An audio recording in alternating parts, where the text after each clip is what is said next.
Welcome to The Debate, brought to you by the English Podcast. The topic today is, well, it is perhaps the most fundamental element of our well-being, communication. We are exploring the science behind why talking to the people we love, especially those we have known for decades, can sometimes feel so profoundly difficult, and how we can make those interactions genuinely better. So when it comes to talking with the people we care about, our family, our friends, those long-standing connections, is the path to improvement about finding a simple set of external tools and frameworks to guide our behavior and give us structure? Or is the true challenge the immense, deep-rooted complexity of human feelings and ingrained psychological habits? I am going to argue that simple, structured frameworks offer the most practical, actionable, and immediate path to measurable improvement, no matter how complex the relationship might seem. I am Helen, an academic and scholar who studies these dynamics.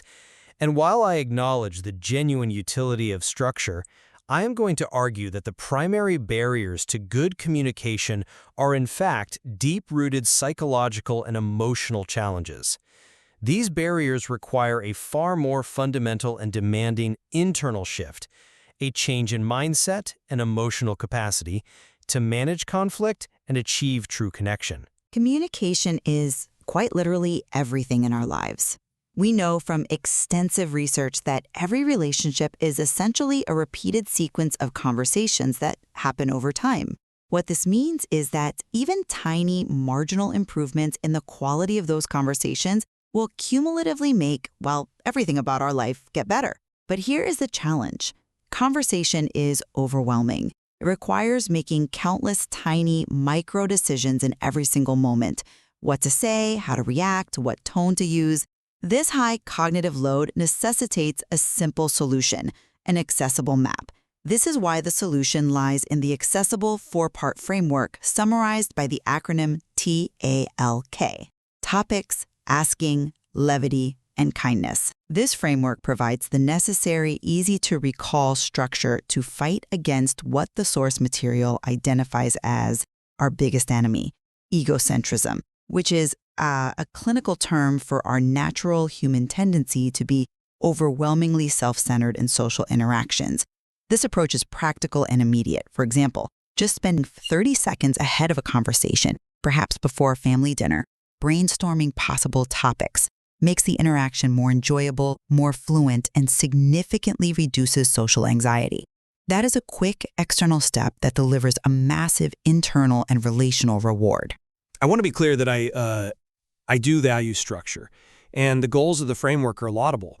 However, the source material makes it very clear that the core problem is rooted in the human nature of egocentrism and the pervasive failure of perspective-taking.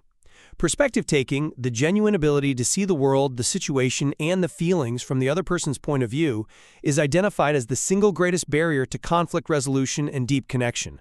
We often forget that conversation is not simply turn-taking, it is co-constructed. It is a continuous high-speed coordination game where we struggle relentlessly to model in our mind what the other person is thinking, feeling, and what they might say next. The sheer complexity of that cognitive game, combined with our natural tendency towards self-focus, simply cannot be overcome by 4 simple external steps alone. True, lasting improvement requires relentless internal effort to combat the mind's default state of mind-wandering mode.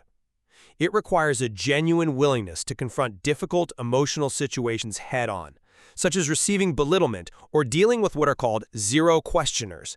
The success of any framework, including TALK, hinges on a demanding level of sustained internal emotional and psychological work, which is fundamentally much harder than simply following 4 external instructions. The very first step, topic preparation, provides the easiest win because it directly addresses egocentrism with minimal effort. We know from the research that people who prepare for just 30 seconds have measurably better conversations.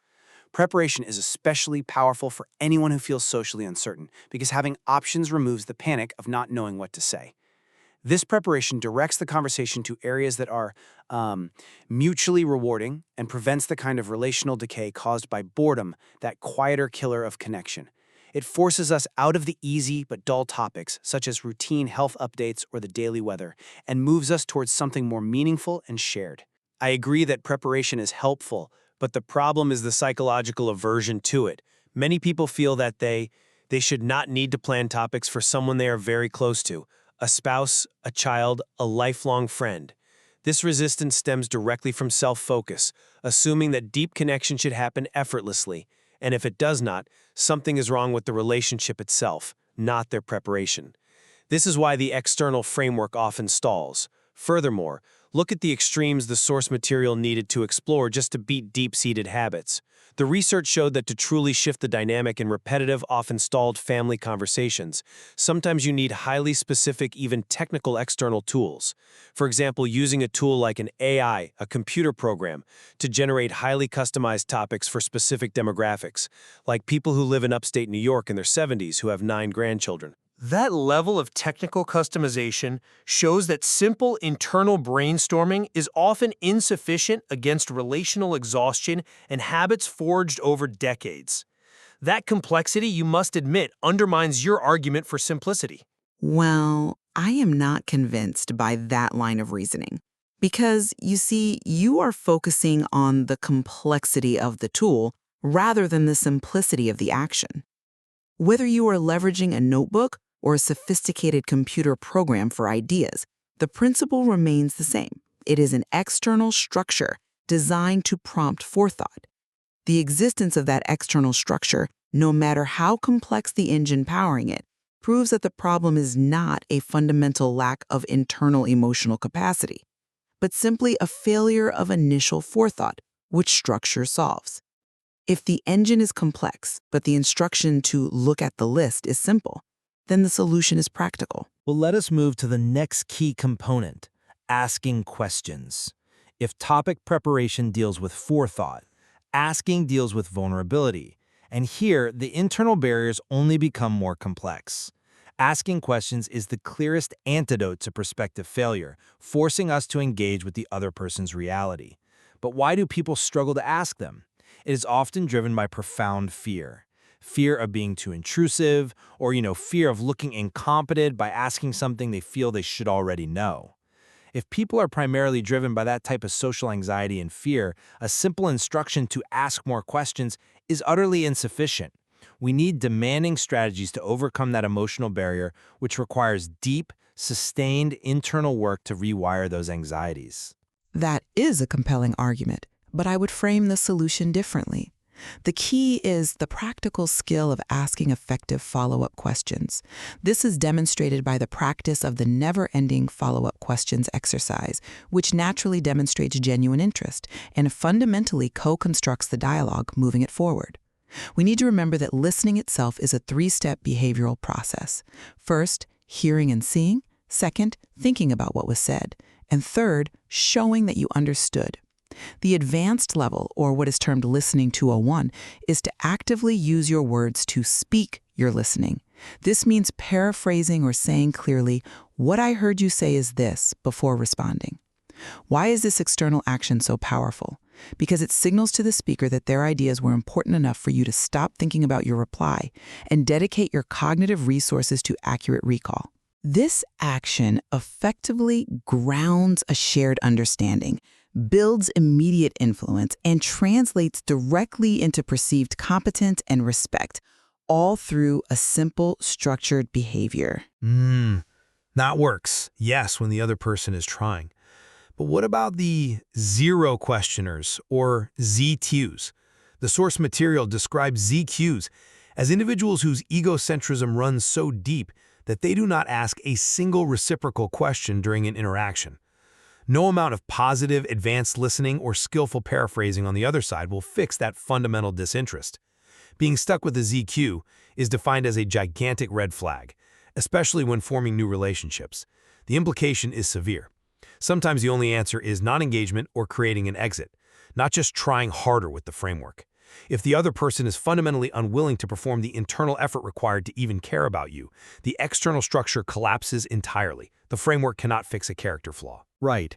While I concede that a framework cannot fix malice or a fundamental lack of character, it can certainly manage and mitigate the vast majority of common interactions, which are characterized not by malice, but by simple carelessness.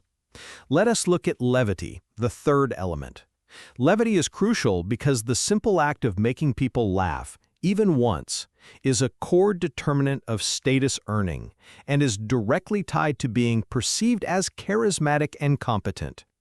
Furthermore, using self-deprecating humor when you are already high status or respected in that context is a powerful conversational move. It reveals failures and struggles, showing vulnerability and connecting authentically. This is a behavior, an external choice, that shifts the relational dynamic immediately. We must slow down when we talk about status because it is vital, precisely because it is conditional and it limits our options. Status is not fixed, it is highly situational. You might be high status and respected when discussing your expertise in personal finance, but low status when discussing a complex maternity leave policy or a new technology. It is significantly riskier for people who are low status in a given situation to use self-deprecating humor, as it can easily be misinterpreted as genuine incompetence. I am not convinced that humor, while enjoyable, is the only high-status move. The true high-status move, and a deep internal confidence signal, is asking clarifying questions when you do not understand something complex. This move builds confidence and trust by saying, I am tracking with you, but I am slowing the conversation down because I want to fully absorb what you are saying. This is a profound signal of intellectual security. That is an interesting point about asking clarifying questions, but let us focus on conflict resolution. With a final letter kindness, K, provides a concrete, repeatable behavioral path. Kindness is expressed through receptivity. Receptivity, which is crucial for preventing escalation, involves a concrete, three-part recipe. First, acknowledgement, saying, I think I heard you say here. Second, affirmation, saying it makes sense that you would feel that way. And third, actively avoiding escalation words like because or therefore. This is a highly practical structure designed to prevent conversations from getting overheated. Why avoid because? Because these words instantly trigger defensiveness.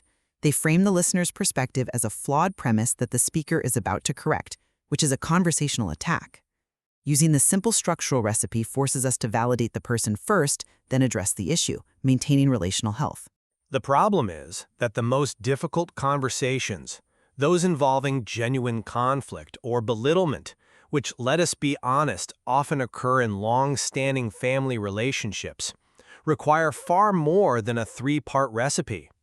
They require the complex internal strategy of dividing yourself into multiple parts to be truly receptive while also protecting yourself. For example, imagine a sensitive conversation where a relative is belittling your choices, perhaps regarding your relationships or health. To manage that situation successfully, you must be able to internally split yourself. You must affirm the speaker's loving intention. For instance, thinking or even saying, I am so grateful that you love me so much that you want me to meet somebody new, while simultaneously and immediately setting a clear boundary on the hurtful action. And also, saying this to me in this way is not actually helpful to me in this moment. That required emotional skill. The ability to hold both radical affirmation and a firm boundary simultaneously goes far beyond a simple be kind mandate. It requires deep self-awareness and advanced emotional regulation to apply successfully in high-stakes, real-time conversations. Isn't that level of high-stakes, real-time emotional splitting fundamentally incompatible with your argument that simple structures are enough for all relational improvement? I agree that the strategy of emotional splitting is effective, but I would argue that the simple framework is the necessary foundation that allows us to even attempt that advanced move. The framework gives us agency. By focusing on simple, repeatable external choices, thinking ahead about the topic, T, demonstrating interest, A, lightening the mood, L, and showing respect, K, we can directly improve our relational health and prevent the common regrets of conversation. This structured approach takes the vast, potentially paralyzing complexity of human interaction and makes it manageable, turning an overwhelming task into 4 simple objectives. We must always remember that conversation is, well, it is fundamentally hard work. Even when we try our best, it can feel like a train wreck under the surface. The constant difficult effort required against self-focus and the need to manage emotional complexity mean we will never be perfect. The ultimate lesson from the material is to give ourselves and others grace. We must accept the awkwardness, especially when attempting to apply new skills or when trying to gracefully exit a conversation. We must acknowledge that sometimes the most effective strategy is not to escalate the deep internal conflict over beliefs, but simply to prepare new topics and redirect the conversation entirely, using the structure to keep the interaction kind and superficial when necessary. We hope this discussion has given you both some practical, accessible steps to try and a deeper insight into the psychological forces at play during the important conversations in your life. We encourage you to try preparing your topics just for 30 seconds before your next interaction with a loved one. See what a small external structure can achieve.